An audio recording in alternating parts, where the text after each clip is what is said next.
দিয়ে ডিমের কারি বানাবো। প্রথমে ডিমটাকে ভেজে নিয়েছি, তারপর আলুটাকে সিদ্ধ করে রেখে দিচ্ছি। আলুটাকেও ভেজে নেবো, সিদ্ধ করা আলুটাকে। প্রথমে ডিমটাকে ভেজে তুলে নিয়েছি, তারপর আলুটাকে ভেজেও তুলে নেবো, তারপরে পেঁয়াজ দিয়ে মশলাটা ভেজে নেবো।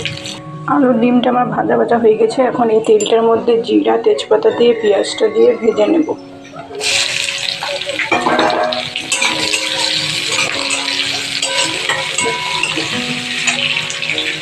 পেঁয়াজটাকে ভাজা ভাজা করে তারপর মশলাটা দিয়ে দেবো।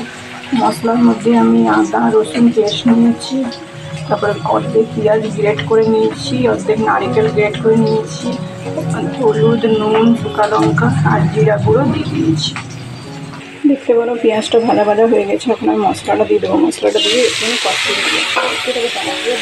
টমেটো কাঁচা লঙ্কাটা দিয়ে ভালো করে কষিয়ে নেবো। কষিয়ে তারপর আলু আর ডিমটা দিয়ে দেবো।